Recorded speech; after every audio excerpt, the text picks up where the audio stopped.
ಆತ್ಮೀಯರೇ ನಮಸ್ಕಾರ. Jayaprakash Nagathihalli YouTube channel ನಲ್ಲಿ ಇವತ್ತು ನಾನು ಮಹಾಚಾರ್ಯ ರವಿಶಂಕರ್ ಜಿ ಅವರನ್ನ ಆಹ್ವಾನ ಮಾಡಿದ್ದೇನೆ. ಮಹಾಚಾರ್ಯ ರವಿಶಂಕರ್ ಜಿ ಅವರು ನಮ್ಗೆ ಹಲವಾರು ವರ್ಷಗಳಿಂದ ಪರಿಚಯ ಇದ್ದಾರೆ. ಇವತ್ತು ಅಷ್ಟಾಂಗ ಯೋಗದ ಬಗ್ಗೆ ಅವ್ರಿಗೆ ಮಾಹಿತಿಯನ್ನ ಕೇಳ್ತಾ ಇದ್ದೇನೆ. ಗುರುಜಿಯವರೇ ನಮಸ್ಕಾರ. ನಮಸ್ಕಾರ. ಮೊದಲನೇದಾಗಿ ನಮ್ಮ ವೀಕ್ಷಕರಿಗೆ ಪ್ರಥಮ ಬಾರಿಗೆ ನಮ್ಮ ಯೂಟ್ಯೂಬ್ ನಲ್ಲಿ ಕಾಣಿಸ್ಕೊಳ್ತಾ ಇರೋದ್ರಿಂದ ನಿಮ್ಮ ಬಗ್ಗೆ ಒಂದೆರಡು ಮಾತುಗಳನ್ನ ತಮ್ಮಿಂದಾನೇ ಬಯಸ್ತಾ ಇದ್ದೇನೆ. ನನ್ನ ಹೆಸರು ರವಿಶಂಕರ್. ನಾನು ಆಂಧ್ರ ಪ್ರದೇಶನಲ್ಲಿ ಪೆನುಕೊಂಡ ಅಂತ ಗ್ರಾಮದಲ್ಲಿ ಇರ್ತೀನಿ. ನಾವು ಆಕ್ಚುಲಿ ಒರಿಜಿನಲ್ ಆಗಿ ಮೈಸೂರಿನವ್ರು. ನಮ್ಮ ತಂದೆ ಮೈಸೂರಿನಲ್ಲೇ ಹುಟ್ಟಿ ಬೆಳೆದಿದ್ದು. ನಮ್ದು ತುಂಬಾ ಓದು ಎಲ್ಲ ಕೂಡ ನಾನು ಲಾ ಮಾಡಿದ್ದೀನಿ. ನಾನು ಬ್ಯಾಂಗ್ಳೂರ್ನಲ್ಲಿ BMS ಕಾಲೇಜ್ ಆಫ್ ಲಾನಲ್ಲಿ ಡಿಗ್ರಿ ಪಡೆದು ಲಾ ಪಡೆದು ಆಮೇಲೆ ನಾನು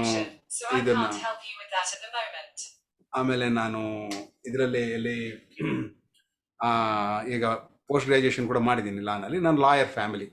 ನಂದು 5th ಜನರೇಷನ್ ಲಾಯರ್. ನನ್ನ ಮಗ ಇವಾಗ 6th ಜನರೇಷನ್. ಅವನು ಹೈಕೋರ್ಟ್ನಲ್ಲಿ ಪ್ರಾಕ್ಟೀಸ್ ಮಾಡ್ತಾರೆ. ಸೊ ಇದು ನನ್ನ ಒಂದು ಪ್ರೊಫೆಷನ್. ಇದಾದ್ರೆ ನಾನು ನಮ್ಮ ಗುರುಗಳು ಋಷಿ ಪ್ರಭಾಕರ್ ಗುರೂಜಿ ಅಂತ ಬೆಂಗಳೂರು ಅಲ್ಲಿರೋರು. ಅವರು ಗುರುಗಳು ಇವಾಗಿಲ್ಲ. ಅವರ ಒಂದು ಸಂಪರ್ಕದಲ್ಲಿ ಸುಮಾರು 40 ವರ್ಷ ಯೋಗ ಸಾಧನೆ ಮಾಡಿ ಎಲ್ಲ ಕಡೆನೂ ಸಿದ್ಧ ಸಮಾಧಿ ಯೋಗ ಅನ್ನೋ ಜ್ಞಾನವನ್ನ ಪ್ರಪಂಚ ಎಲ್ಲ ಕೂಡ ಹರಡೋದ್ರಲ್ಲಿ ತೊಡಗಿದ್ದೆ. ಈಗ ನಾನು ಈ ಒಂದು ಕಾರ್ಯಕ್ರಮವನ್ನ ಮಾಡ್ತಾ ಇದ್ದೀವಿ. ಇದು SSY V2.1 ಅಂತ, ವರ್ಷನ್ 2.1 ಅಂತ. ಇದರ ಬಗ್ಗೆ ಇವತ್ತು ನಿಮಗೆ ತಿಳಿಸ್ಕೊಡ್ಬೇಕು ಅಂತಿದ್ದೀನಿ. ಅದಕ್ಕೋಸ್ಕರ ಈಗ ತಮ್ಗೆ ಒಂದು 40 ವರ್ಷಗಳ ಸತತವಾದ ಅಧ್ಯಯನ ಒಂದೇ ವಿಚಾರದ ಬಗ್ಗೆ ಇದ್ದಾಗ ಆಳವಾದ ಅಧ್ಯಯನ ಹಾಗೇ ಆಗಿರುತ್ತೆ.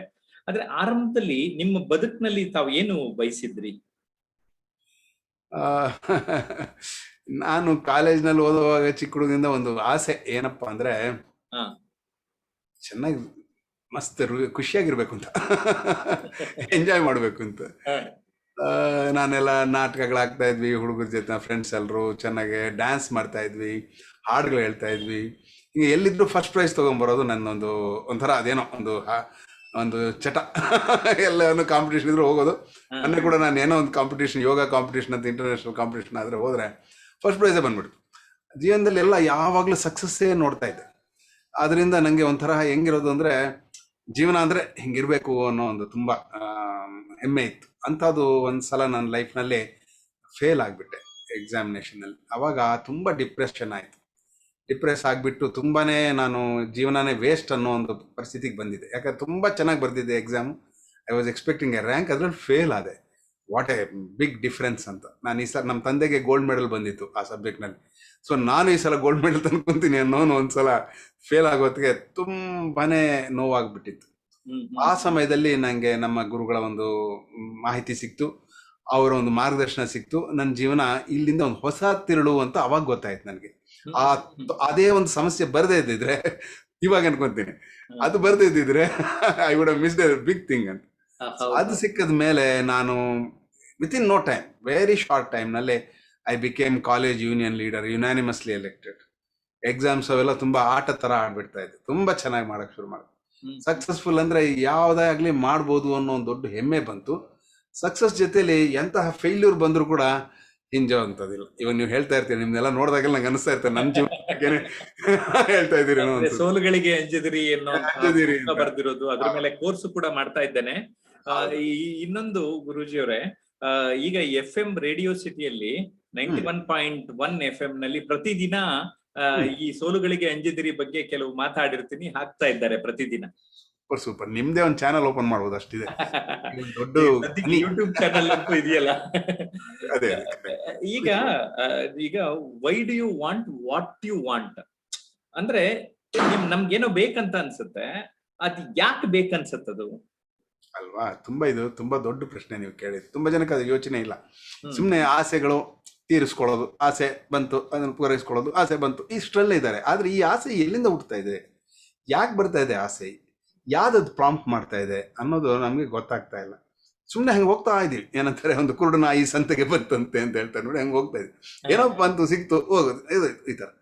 ನಿಜವಾಗ್ಲೂ ನಾವು ಆಳವಾಗಿ ನಾವು ನೋಡ್ಕೊಂಡ್ರೆ ನಮ್ಗೆ ನಿಜವಾಗ್ಲೂ ಏನ್ ಬೇಕಾಗಿದೆ, ಏನಂತಾರೆ ಪ್ರಾಥಮಿಕವಾಗಿ ನಮ್ಗೆ ಅಂಶ ಏನ್ ಹಾ ಬೇಕಾಗಿದೆ ಹಾ ಹಾ ನೋಡ್ಕೊಂಡ್ರೆ ನಿನ್ಗೆ ಇದು ಸದಿಯೋ ಅಲ್ವಾ ನೀವೇ ಹೇಳಿ.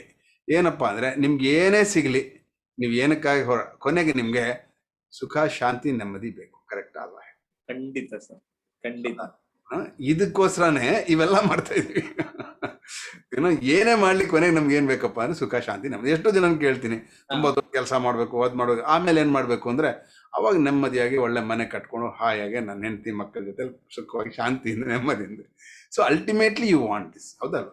ಸೊ ಇದನ್ನ ಪ್ರಶ್ನೆ ಹಾಕೊಂಡ್ರೆ ಅದಕ್ಕ ಕಾಯ್ತಾ ಇದೀವ, ಅಥವಾ ಅದನ್ನಿಂದನೇ ಯಾಕೆ ಜೀವನ ಮಾಡಬಾರ್ದು? ಸುಖ ಶಾಂತಿ ನೆಮ್ಮದಿಯಿಂದನೇ ಯಾಕೆ ನಾವು ಏನ್ ಬಯಸ್ತಾ ಇದೀವೋ ಅದನ್ನ ಸಾಧನೆ ಮಾಡ್ಕೊಂಡು ಹೋಗ್ಬಾರ್ದು? ಅಂದ್ರೆ ಎಂಡ್ ಪಾಯಿಂಟ್ ನ ನೋಡ್ಕೊಂಡು ಹೋಗೋ ಬದಲು ಹೋಗೋ ದಾರಿನೇ ಖುಷಿಯಾಗಿ ಯಾಕೆ ಎಂಜಾಯ್ ಮಾಡ್ಕೊಂಡು ಹೋಗ್ಬಾರ್ದು ಅಂತ. Exactly perfectly right. Who stop ನೀವು? ಯಾರು ನಿಮ್ ನಿಲ್ಸಿದ್ರೆ ಹೇಳಿ? ಹೌದಲ್ವಾ? ನಾವೇ ಅಲ್ಲೆಲ್ಲೋ ಹಾಕೊಂಡ್ಬಿಟ್ಟು ಓಡ್ತಾ ಇದೀವಿ, ಹಂಗಿದೆ ಏನೋ. ಸೊ ಅದಲ್ದಿರ ಹೆಂಗೆ ಶಿಫ್ಟ್ ಮಾಡ್ಕೋಬೇಕು ಅದ್ರದ, ಅದಕ್ಕೆ ಕಾರಣ ಅದು ಎಲ್ಲಿಂದ ಸಿಗತ್ತೆ?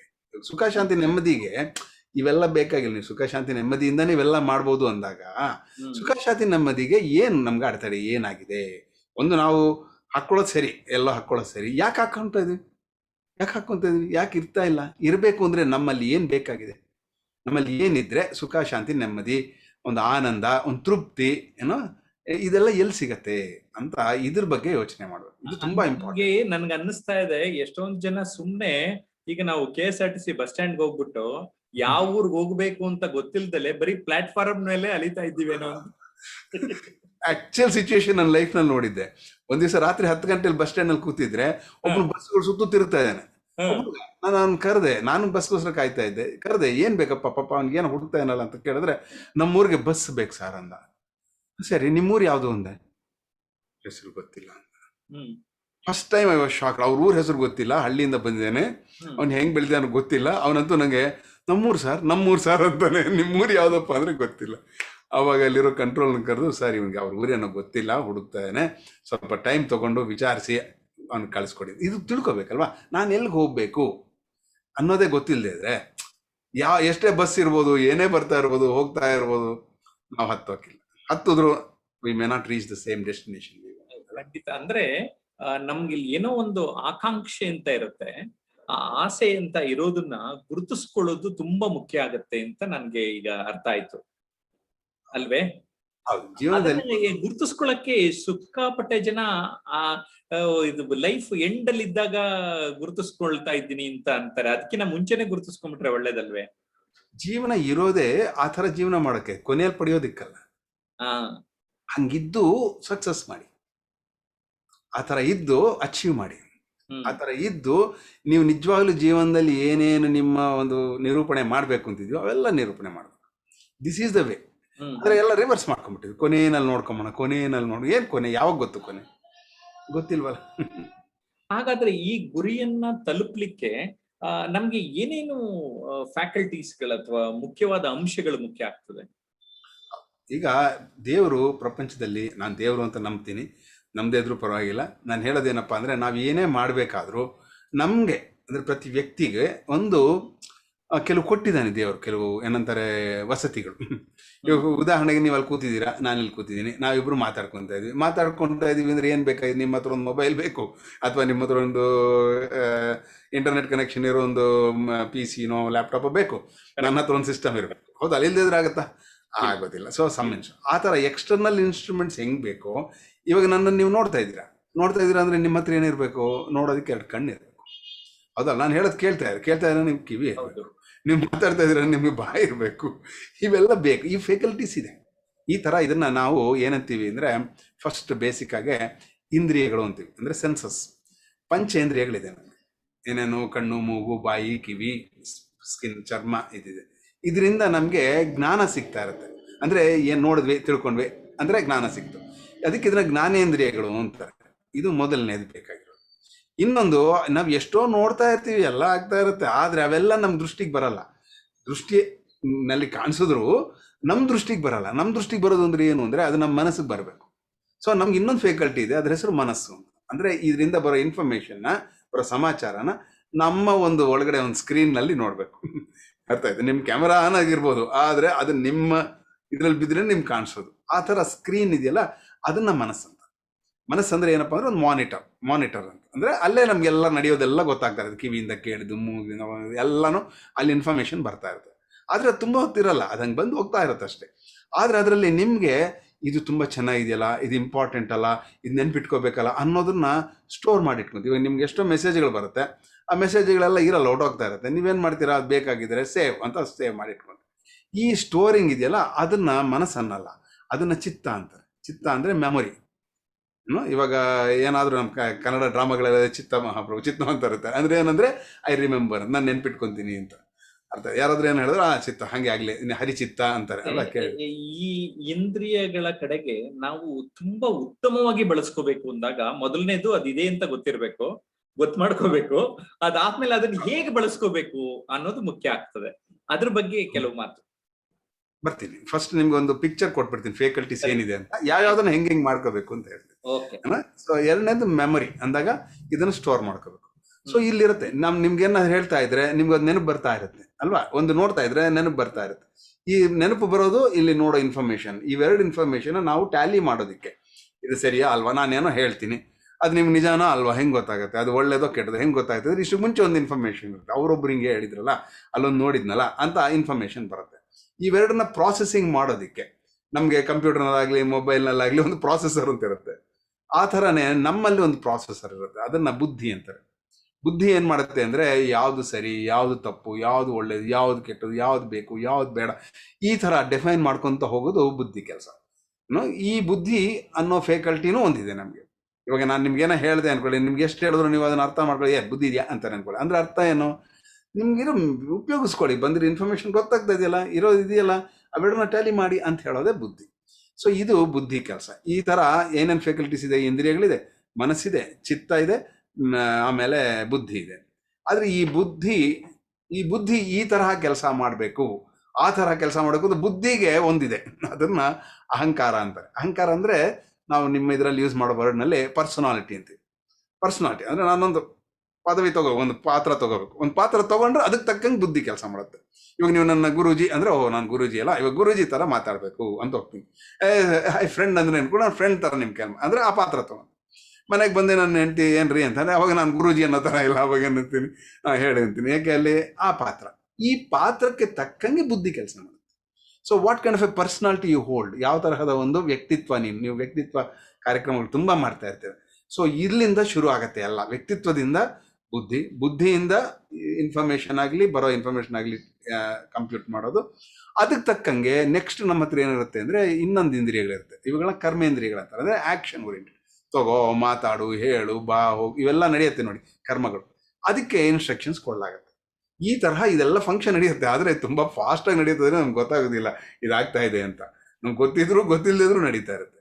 ಈಗ ನೀವು ಕೇಳಿರೋ ಕ್ವಶನ್ಗೆ ಆನ್ಸರ್ ಕೊಡ್ತೀವಿ. ಏನಪ್ಪಾ ಅಂದ್ರೆ ಇವಾಗ ಇಂದ್ರಿಯಗಳಿದೆ, ನಿಮ್ ಕಣ್ಣಿದೆ, ನಿಮ್ ಕಣ್ಣು ಸರಿಯಾಗಿ ಕೆಲಸ ಮಾಡೋದಿಲ್ಲ, ಇನ್ಫಾರ್ಮೇಶನ್ ಸರಿಯಾಗಿ ಬರುತ್ತಾ, ಬರಲ್ಲ. ನಿಮ್ ಕಿವಿ ಸರಿಯಾಗಿ ಕೇಳಿಸ್ತಾ ಇಲ್ಲ ಅನ್ಕೊಳ್ಳಿ, ನಾನು ಹೇಳಿದ್ದೇನೋ ನೀವೇನೋ ಅರ್ಥ ಮಾಡ್ಕೊಂಡಿದ್ದೇನೋ ಆಗೋಗ್ಬಿಡುತ್ತೆ, ಹೌದಲ್ವ. ಇವಾಗ ಕರೋನಾ ಬಂದಾಗ ನಿಮ್ ರುಚಿ ವಾಸನೆ ಗೊತ್ತಾಗಲ್ಲ, ಅವಾಗ ಏನಾಗುತ್ತೆ, ನಿಮ್ಗೆ ತುಂಬಾ ತೊಂದರೆ ಆಗುತ್ತೆ. ಅದಕ್ಕೆ ಇಂದ್ರಿಯಗಳೆಲ್ಲ ತುಂಬಾ ಚೆನ್ನಾಗಿ ಕೆಲಸ ಮಾಡೋ ತರ ಮಾಡ್ಬೇಕು.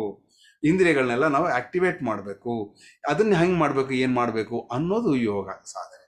ಹಂಗೆ ಮನಸ್ಸಿದೆ, ಇವಾಗ ಸ್ಕ್ರೀನ್ ಇದೆ, ನಿಮ್ದು ಪುಟ್ಟು ಸ್ಕ್ರೀನ್ ಇತ್ತು ಅನ್ಕೊಳ್ಳಿ, ಆ ಪುಟ್ಟು ಸ್ಕ್ರೀನ್ ಅಲ್ಲಿ ನೋಡೋದೇ ಕಷ್ಟ. ಸ್ವಲ್ಪ ದೊಡ್ಡ ಸ್ಕ್ರೀನ್ ಇತ್ತು ಅನ್ಕೊಳ್ಳಿ, ಸ್ಪಷ್ಟವಾಗಿ ಕಾಣಿಸುತ್ತೆ. ಸೊ ಹಾಗೆ ಮನಸ್ಸಿನ ವಿಕಾಸ ಮಾಡೋದು, ಮನೋವಿಕಾಸನ ಅಂದ್ರೆ ಏನಪ್ಪಾ ಅಂದ್ರೆ ಸಣ್ಣಗಿರೋ ಮನಸ್ಸನ್ನು ದೊಡ್ಡದು ಮಾಡ್ಕೊಳ್ಳೋದು, ಅದು ಯೋಗ. ದೊಡ್ಡದು ಮಾಡ್ಕೊಳ್ಳೋದೇ ಅಲ್ಲ, ಅದ್ರ ಮೇಲೆ ಏನೇನೋ ಇರುತ್ತೆ, ಕಲ್ಮಶಗಳೆಲ್ಲ ಬಿದ್ದಿರುತ್ತೆ, ಅದನ್ನೆಲ್ಲ ಕ್ಲೀನ್ ಮಾಡ್ಕೊಳ್ಳೋದು ಯೋಗ. ಇವಾಗ ಬ್ಲ್ಯಾಕ್ ಬೋರ್ಡ್ ಬರಿತಾ ಇರ್ತೀವಿ, ಅದು ಒಂದು ಬೋರ್ಡ್ ತರ ಮನಸ್ಸು, ಅದನ್ನ ಅವಾಗ ಒರೆಸ್ಬೇಕಲ್ಲ, ಒರೆಸ್ದಿರ ಹಂಗೆ ಬರಿತಾ ಇದ್ರೆ ಕನ್ಫ್ಯೂಷನ್ ಆಗಿಬಿಡುತ್ತೆ, ಏನ್ ಬರ್ದಿದೀವೋ ಏನಾಗುತ್ತೋ ಗೊತ್ತಾಗಲ್ಲ. ಅದೇ ತರಹನೇ ಇನ್ನೊಂದು ಮೂರನೇ ಆಸ್ಪೆಕ್ಟ್ ಆಫ್ ಮನಸ್ಸಿಗೆ ಸಂಬಂಧಪಟ್ಟಿರೋದು ಏನಪ್ಪಾ ಅಂದ್ರೆ ಯೋಗದಲ್ಲಿ, ಅದು ಈ ಅಬರೇಷನ್ಸ್ ಅಂತಾರೆ. ಅಂದ್ರೆ ಇವಾಗ ನಿಮ್ ಸ್ಕ್ರೀನ್ ಜಂಪ್ ಆಗ್ತಾ ಇರೋದು, ಅಥವಾ ಅದರಲ್ಲಿ ಏನೋ ಬ್ರೇಕ್ ಆಗಿರೋದು, ಇಂಥವಿತ್ತು ಅನ್ಕೊಳ್ಳಿ, ಏನ್ ಮಾಡ್ಬೇಕು, ಅದನ್ನೆಲ್ಲ ಸರಿ ಮಾಡ್ಬೇಕು. ನೀವು ಮೊಬೈಲ್ನಲ್ಲಿ ಒಂದು ಸ್ಕ್ರೀನ್ ಸರಿಯಾಗಿ ಕೆಲಸ ಮಾಡದೇ ಇದ್ರೆ ಒಂದು 1000 ರೂಪಾಯಿ 2000 ರೂಪಾಯಿ ಕೊಟ್ಟು, ಇಲ್ಲ ಒಂದೊಂದ್ಸಲ 5000 ರೂಪಾಯಿ ಕೊಟ್ಟು ಹೊಸ ಸ್ಕ್ರೀನ್ ಹಾಕಿಸ್ತೀರಾ. ಅದು ನಮ್ಮ ಹತ್ರ ಆ ಥರ ಹೊಸ ಸ್ಕ್ರೀನ್ ಹಾಕೊಳ್ಳೋಂಗಿಲ್ಲ, ಇರೋ ಸ್ಕ್ರೀನ್ ಸರಿ ಮಾಡ್ಕೋಬೇಕು. ಅದಕ್ಕೋಸ್ಕರ ಮನಸ್ಸನ್ನ ಹೆಂಗೆ ಮಾಡ್ಕೋಬೇಕು ಅನ್ನೋದು ಪ್ರತಿಯೊಬ್ಬರು ಕಲಿಬೇಕು, ತುಂಬಾ ಇಂಪಾರ್ಟೆಂಟ್ ವಿದ್ಯೆ. ಆದ್ರೆ ಇನ್ನೊಂದೇನಿದೆ, ಚಿತ್ತ ಅಂದ್ರೇನು, ಮೆಮರಿ. ಇವಾಗ ನಿಮ್ಮ ಹತ್ರ ಮೊಬೈಲ್ನಲ್ಲಿ ಎಷ್ಟೋ ಮೆಸೇಜ್ಗಳು ಬಂದು ಬಂದು ಬಂದು ಬಂದು ಏನಾಗುತ್ತೆ ಅಂದ್ರೆ ನಿಮ್ಮ ಹತ್ರ ತುಂಬೋಗ್ಬಿಡುತ್ತೆ ಮೆಮರಿ. ಅವಾಗ ಹೊಸ ಮೆಸೇಜ್ ನಿಮ್ಗೆ ಬೇಕಾಗಿದ್ದು ಬಂದರೂ ಜಾಗ ಇರಲ್ಲ. ಅವಾಗ ಏನು ಮಾಡ್ತೀವಿ, ಅದನ್ನೆಲ್ಲ ರಿಮೂವ್ ಮಾಡ್ತಾ ಕೂತಿರ್ತೀವಿ, ಹೌದಲ್ವ? ಮೊಬೈಲ್ನ ನೀವು ರಿಮೂವ್ ಮಾಡ್ತಾ ಇದ್ದೀರಾ, ನಿಮ್ಮ ಮೆಮರಿನಲ್ಲಿ ಬಿದ್ದಿರೋದು ರಿಮೂವ್ ಮಾಡ್ಕೊಳಕ್ ಬರುತ್ತಾ? ಕ್ಲಿಯರ್ ಮಾಡ್ಕೊಳಕ್ ಆಗತ್ತಾ? ನಿಮ್ಗೆ ಗೊತ್ತಾ ಸೈನ್ಸ್ ಅಂಡ್ ಟೆಕ್ನಾಲಜಿ? ಅದು ಯೋಗ. ಆಮೇಲೆ ಮೆಮರಿ, ಅದೇ ಚಿತ್ತವೃತ್ತಿ ನಿರೋಧ ಅಂತಾರೆ ಯೋಗ. ಯೋಗ ಚಿತ್ತವೃತ್ತಿ ನಿರೋಧ ಅಂದ್ರೆ ಚಿತ್ತ ಏನಪ್ಪಾ ಅಂದ್ರೆ ಏನ್ ಇನ್ಫಾರ್ಮೇಶನ್ ಕೊಟ್ಟರು ಇಟ್ಕೊಂಡ್ಬಿಡ್ತಾ ಇರುತ್ತೆ, ಏನ್ ಹೇಳಿದ್ರು ಇಟ್ಕೊಂತಾ ಇರುತ್ತೆ, ಏನ್ ಹೇಳಿದ್ರು. ಹಂಗಲ್ದಿರ ನಿಜವಾಗ್ಲೂ ಯಾವ್ದು ತಗೋಬೇಕು, ಯಾವ್ದು ಬೇಡ, ಡಿಸ್ಕಾರ್ಡ್ ಮಾಡ್ಬೇಕಾದ ಯಾವ್ದು ಸತ್ಯ, ಯಾವ್ದು ಸತ್ಯ ಅಂತ ನೋಡಿ ಮಾಡೋ ಅಂತಹ ಚಿತ್ತಕ್ಕೆ ಸರಿಯಾದ ಒಂದು ಬುದ್ಧಿ ಇರಬೇಕು. ಅಂದ್ರೆ ಆ ಬುದ್ಧಿಗೆ ಒಂದು ಬುದ್ಧಿ ಹೇಳ್ಕೊಡ್ಬೇಕು. ಇಲ್ದೇ ಬುದ್ಧಿ ವಕ್ರವಾಗಿ ಯೋಚನೆ ಮಾಡುತ್ತೆ. ಏನೋ ಒಂದು ಸಣ್ಣದು ಹೇಳಿದ್ರೆ ಅದೇನೇನೋ ಮಾಡ್ಕೊಂಡ್ಬಿಟ್ಟು ದೊಡ್ಡ ಪ್ರಾಬ್ಲಮ್ ಮಾಡ್ಕೊಂಡ್ಬಿಟ್ಟು ಇನ್ನೂ ಅದೇನೋ ಮಾಡ್ಕೊಂಡು ಬರುತ್ತೆ. ಅದಕ್ಕೋಸ್ಕರ ಬುದ್ಧಿಯನ್ನ ಸಮವಾಗಿಡೋದನ್ನ ಸಮಾಧಿ ಅಂತಾರೆ. ಆ ಸಮಾಧಿ ಅನ್ನೋ ಒಂದು ಯೋಗ ಸಾಧನೆ ಮಾಡಬೇಕು.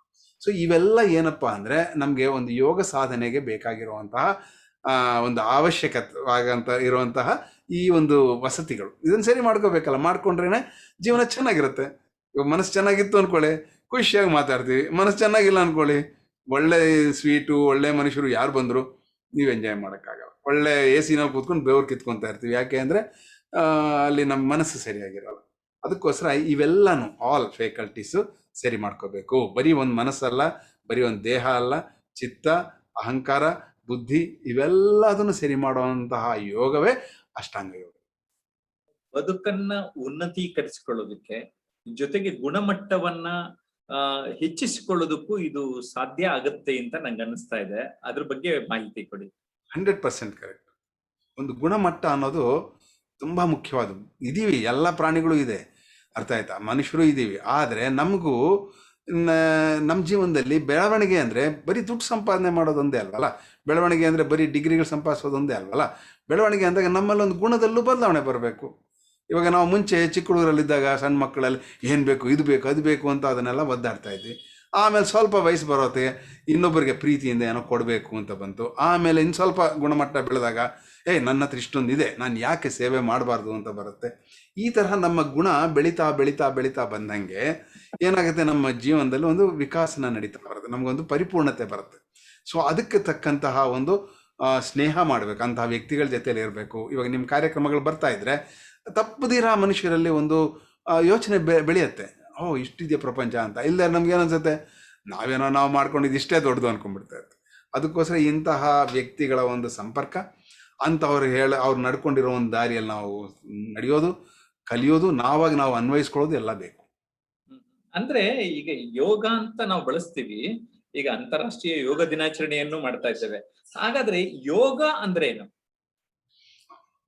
ಯೋಗ ಅಂದ್ರೆ ಜನರಲ್ ಅಂಡರ್ಸ್ಟ್ಯಾಂಡಿಂಗ್ ಏನಪ್ಪಾ ಅಂದ್ರೆ ಯೋಗ ಅಂತಾರೆ, ಅಂದ್ರೆ ಸೇರಿಸೋದು. ಇದು ಅಂದ್ರೆ ಈ ಪದದಲ್ಲಿ ಏನಿದೆ ಅಂದ್ರೆ ಯಾವ್ದಾದ್ರು ಎರಡು ಸೇರಿದ್ರೆ ಯೋಗ ಅಂತ, ಇಂಟಿಗ್ರೇಷನ್ ಅಂತ ಯೋಗ ಅಂದ್ರೆ. ಇವಾಗ ನಮ್ಮ ಇಂದ್ರಿಯಗಳಿದೆ, ಹಾಗೆ ನಮ್ಮ ಬುದ್ಧಿ ಇದೆ, ಮನಸ್ಸಿದೆ ಅಂತೆಲ್ಲ ಹೇಳಿದ್ನಲ್ಲ, ಇವೆಲ್ಲದಕ್ಕೂ ಮಧ್ಯದಲ್ಲಿ ಒಂದು ಇಂಟಿಗ್ರೇಷನ್ ಇರಬೇಕು. ನಿಮ್ಮ ಕಣ್ಣೆಲ್ಲ ನೋಡ್ತಾ ಇರುತ್ತೆ, ಮನಸ್ಸೆಲ್ಲ ಯೋಚನೆ ಮಾಡ್ತಾ ಇರುತ್ತೆ ಅನ್ಕೊಳ್ಳಿ, ಅದ್ರ ಮಧ್ಯದಲ್ಲಿ ಒಂದು ಸರಿಯಾದ ಒಂದು ಸಂಪರ್ಕ ಇಲ್ಲ ಅಲ್ವಾ? ಹಾಗೆ ನೀವು ಕೇಳ್ತಾ ಇರ್ತೀರಾ, ಆದರೆ ನೀವು ಕೇಳಿಸ್ಕೊತಾ ಇಲ್ಲ ಅನ್ಕೊಳ್ಳಿ, ಅಂದರೆ ಮನಸ್ಸಿಗೆ ಇಂದ್ರಿಯಗಳಿಗೆ ಸಂಪರ್ಕ ಇಲ್ಲ. ಮನಸ್ಸಿನಲ್ಲಿ ಇರೋದನ್ನು ಚಿತ್ತದಲ್ಲಿ ಇಡಬೇಕು, ಮನಸ್ಸಕ್ಕೂ ಚಿತ್ತಕ್ಕೂ ಒಂದು ಸಂಪರ್ಕ ಇಲ್ಲದಿದ್ರೆ ಸರಿಯಾಗಿ ನಡೆಯಲ್ಲ. ಇವೆಲ್ಲದಕ್ಕೂ ಹೊಂದಾಣಿಕೆ ಇದೆ ನೋಡಿ, ಅದು ಯೋಗ. ಹಾಗೆ ನಮಗೆ ಒಂದು ವ್ಯಕ್ತಿತ್ವ ಇದೆ, ಆ ವ್ಯಕ್ತಿತ್ವವನ್ನು ನಾವೇ ನಿರ್ಮಾಣ ಮಾಡಿಕೊಡೋ ಅಂತಹ ಶಕ್ತಿ. ಇವಾಗ ನಮ್ಮ ವ್ಯಕ್ತಿತ್ವ ಹೆಂಗಾಗಿದೆ ಅಂದರೆ ಇನ್ಫ್ಲೂಯೆನ್ಸಸ್ ಇಂದ ಆಗಿದೆ, ಇದರಿಂದ ಏನೋ ಪರಿಸ್ಥಿತಿಗಳಿಂದ ಆಗಿದೆ. ಹಂಗಲ್ದಿರ ನನಗೇನು ಬೇಕು, ನಾನು ಯಾವ ಥರ ವ್ಯಕ್ತಿಯಾಗಿರಬೇಕು ಆ ಥರ ನಾನು ಮಾಡ್ಕೊಳ್ಳೋ ಅಂತಹ ಒಂದು ಶಕ್ತಿ ಬೇಕು ನಮಗೆ. ಅಂದರೆ ಅದನ್ನೇ ಯೋಗ ಅಂತಾರೆ. ಇದು ಯೋಗ. ಇವಾಗ ಒಂದು ಸಣ್ಣ ಉದಾಹರಣೆ ಹೇಳ್ತೀನಿ.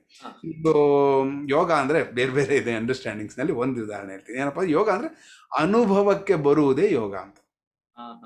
ಇವಾಗ ನೀವು ಬ್ಯಾಂಕ್ನಲ್ಲಿ ಕೂತಿರ್ತೀರಾ, ಅಲ್ಲಿ ಬ್ಯಾಂಕ್ನಲ್ಲಿ ಅವನು ಕ್ಯಾಶಿಯರ್ ದುಡ್ಡು ಎಣಿಸ್ತಾ ಇರ್ತಾರೆ. ಸೊ ಅವ್ರಿಗೆ ಬೇಕಾದಷ್ಟು ದಿನಕ್ಕೆ ಕೋಟ್ಯಾಂತರ ರೂಪಾಯಿ ಎಣಿಸಿದಷ್ಟು ಮಾತ್ರಕ್ಕೆ ಅವ್ರು ಕೋಟೀಶ್ವರ ಅನ್ಕೊಂತಾರ? ಇಲ್ಲ, ಆಗಲ್ಲ. ಯಾಕಂದ್ರೆ ಅವ್ರಿಗೆ ಅನುಭವಕ್ಕೆ ಬರೋದು ತಿಂಗಳಿಗೆ ಬರೋ ಸ್ಯಾಲ್ರಿನೇ. ಹೌದಲ್ವಾ? ಅದಕ್ಕೆ ಒಂದು ಜೋಕ್ ಹೇಳ್ತಾ ಇದ್ದೆ, ತಮಾಷೆ, ಏನೋ you may not take it seriously.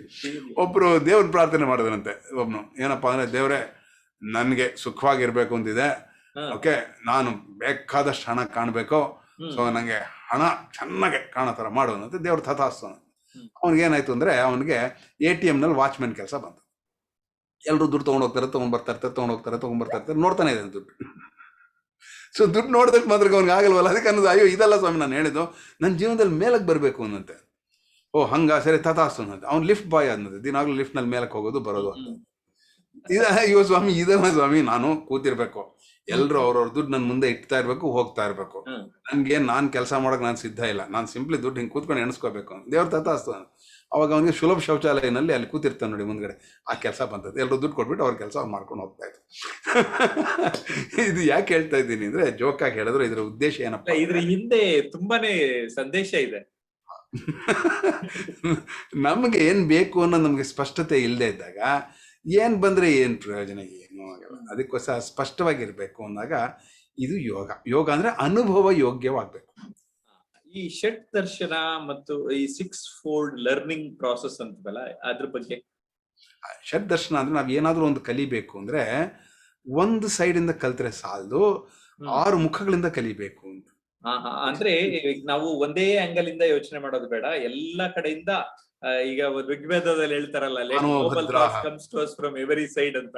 ಆನೋ ಭದ್ರ ಕ್ರತೋ ಎಂತು ವಿಶ್ವತಃ ಅಂತ ಅನ್ನೋದನ್ನ, ಅಂದ್ರೆ let noble thoughts come to us from every side ಅಂತ. ಅದು ಅಲ್ಲ, ಇಲ್ಲಿ ಇನ್ನೂ ಒಂದು ತುಂಬಾ ಮುಖ್ಯವಾದ ವಿಷಯ ಇದೆ. ಅಂದ್ರೆ ಒಂದನ್ನು ಸ್ಟಡಿ ಮಾಡಬೇಕು ಅಂದಾಗ ದೇರ್ ಆರ್ 6 ಡಿಫರೆಂಟ್ ಸ್ಟಡೀಸ್.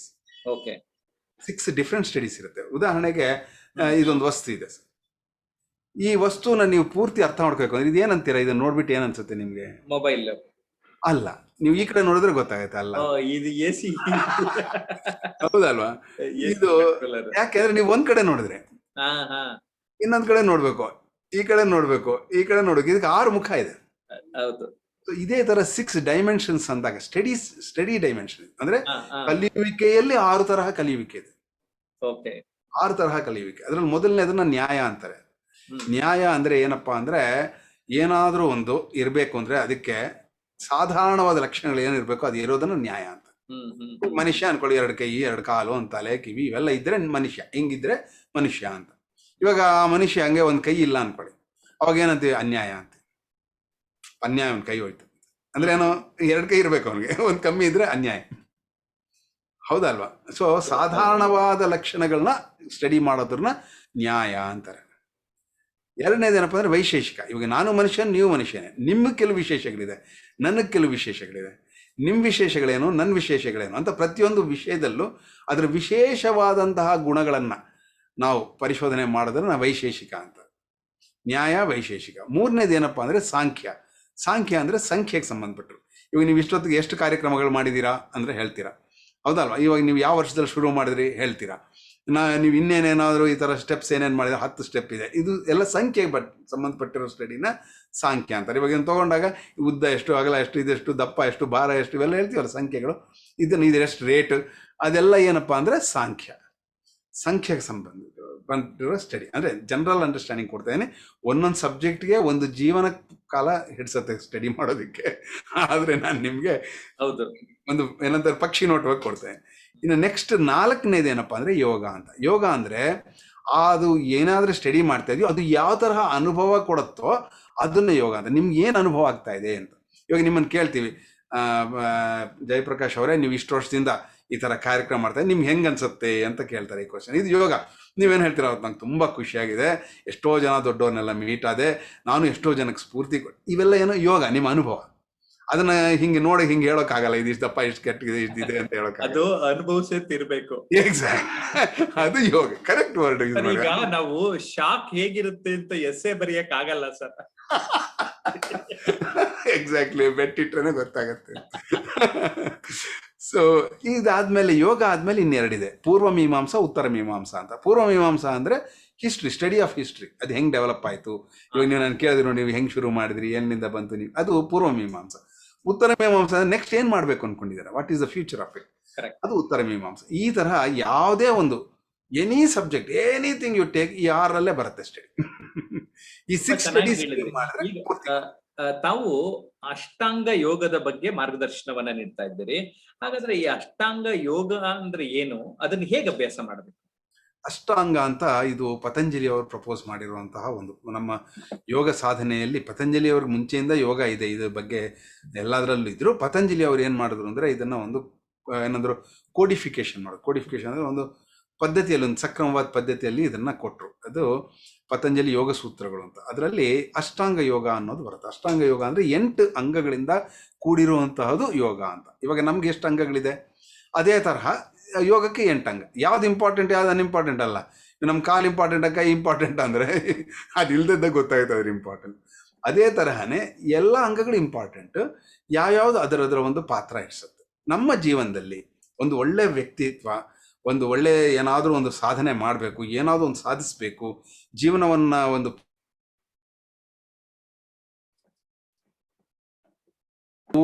ಈ ಒಂದು 8 ಅಂಗಗಳ ಅನ್ನೋದನ್ನ ತಿಳ್ಕೊಂಡಾಗ ಈ 8 ಅಂಗಗಳು ನಮ್ಗೆ ಎಷ್ಟು ಇಂಪಾರ್ಟೆಂಟ್, ಯಾವ್ಯಾವ ಅಂಗಕ್ಕೆ ಸಂಬಂಧಪಟ್ಟು ಏನೇನು ಸಾಧನೆ ಮಾಡಬೇಕು ಅನ್ನೋದು ಕೊಡ್ತಿದ್ದಾರೆ. ಇದರಲ್ಲಿ ಯಮ, ನಿಯಮ, ಆಸನ, ಪ್ರಾಣಾಯಾಮ, ಪ್ರತ್ಯಾಹಾರ ಈ ಒಂದು 5 ಕ್ಯಾಟಗರಿ. ಒಂದು ಧ್ಯಾನ, ಧಾರಣ, ಸಮಾಧಿ ಅಂತ ಈ 3 ಸೇರಿದ್ರೆ 8 ಆಗುತ್ತೆ. ಈ 5 ಕಾಣಿಸುತ್ತೆ, ನೋಡೋಕ್ಕಾಗತ್ತೆ ಜೀವನದಲ್ಲಿ. ಈ 8 ಕಣ್ಮುಚ್ಕೊಂಡು ಒಳಗಡೆ ಮಾಡೋ ಪ್ರಕ್ರಿಯೆಗಳು, ಅದಕ್ಕೆ ಈ 3 ಹೇಳ್ತಾರೆ. ಸೊ ಈ ತರಹ ಯಮ, ನಿಯಮ, ಆಸನ, ಪ್ರಾಣಾಯಾಮ, ಪ್ರತ್ಯಾಹಾರ, ಧ್ಯಾನ, ಧಾರಣ, ಸಮಾಧಿ ಅನ್ನೋ ಈ 8 ಅಂಗಗಳನ್ನು ಪೂರ್ಣವಾಗಿ ತಿಳ್ಕೋಬೇಕು.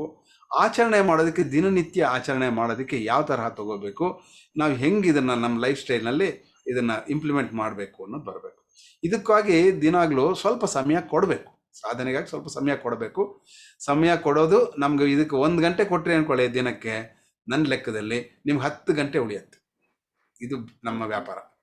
ಏನು 1 ಗಂಟೆ ಕೊಟ್ಟರೆ 10 ಗಂಟೆ ಪ್ರೋಗ್ರಾಮು ಮಾಡ್ತಾ ಇದ್ದೇನೆ. ಅವರೆಲ್ಲ ಈ ಕೋರ್ಸನ್ನು ಮಾಡಿಬಿಟ್ರೆ ಇನ್ನೂ ಚೆನ್ನಾಗಿ ಅನುಭವ ಆಗುತ್ತೆ. ನಮ್ಮ ಮುಂದಿನ ವಿಡಿಯೋದಲ್ಲಿ ಅಷ್ಟಾಂಗ ಯೋಗದ ಬಗ್ಗೆ ವಿವರವಾಗಿ ತಾವು ತಿಳಿಸ್ಬೇಕು ಅಂತ ವಿನಂತಿ ಮಾಡ್ತೇನೆ. ಈ ಮೊದಲನೇ ವಿಡಿಯೋ, ನಮ್ಮ ಮೊದಲನೆಯ ಭೇಟಿ ನಮ್ಮ ಜಯಪ್ರಕಾಶ್ ನಾಗ್ತಿಹಳ್ಳಿ ಯೂಟ್ಯೂಬ್ ಚಾನೆಲ್ ನಲ್ಲಿ. ಧನ್ಯವಾದಗಳು ಮಹಾಚಾರ್ಯ ರವಿಶಂಕರ್ ಜಿ ಅವರೇ, ನಮಸ್ಕಾರ. ತುಂಬಾ ಸಂತೋಷ. ನನ್ನ ಒಂದು ಇದನ್ನ ಉಪಯೋಗಿಸ್ಕೊಂಡು ಎಲ್ರಿಗೂ ಸ್ಫೂರ್ತಿ ಕೊಡ್ತಾ ಇದ್ದೀರಾ, ನಿಮ್ಗೆ ನಾನು ಧನ್ಯವಾದಗಳು ಹೇಳಬೇಕು. ನಿಮ್ಮ ಜೊತೆಲಿರೋ ಯಾರ್ಯಾರೆಲ್ಲರೂ ಇದು ಪಡಿತಾ ಇದ್ದಾರೋ ಅವ್ರಿಗೆಲ್ಲರಿಗೂ ದೇವರು ಆಯುರ, ಆರೋಗ್ಯ, ಐಶ್ವರ್ಯ ಕೊಟ್ಟು ತೃಪ್ತಿಯಿಂದ ಅವ್ರು ಅನ್ಕೊಂಡಿದ್ದನ್ನೆಲ್ಲ ಸಾಧಿಸಿ ಜೀವನವನ್ನ ಪರಿಪೂರ್ಣ ಮಾಡಿಕೊಳ್ಳಿ ಅಂತ ಕೇಳಿ. ನಾವು ಈ ವಿಷಯದ ಬಗ್ಗೆ ಕೆಲವೊಂದು ವಿಡಿಯೋಗಳನ್ನ ಮಾಡೋಣ. ಸೊ ಎಲ್ಲರೂ ನೋಡ್ತಾ ಇರಿ. ಈ ವಿಚಾರದ ಬಗ್ಗೆ ಹೇಗೆ ಅನ್ನಿಸ್ತು ಕಾಮೆಂಟ್ ಮಾಡಿ. ರವಿಶಂಕರ್ ಜಿ ಅವರುನು ಕಾಮೆಂಟ್ಗೆ ಉತ್ತರವನ್ನ ನೀಡಬೇಕು ಅಂತ ವಿನಂತಿಸ್ಕೊಳ್ತೇನೆ. ಸೊ ನಮ್ ಜೊತೆ ಕನೆಕ್ಷನ್ ಅಲ್ಲಿ ಇರಿ. Thank you sir. Thank you very much. ನಮಸ್ಕಾರ.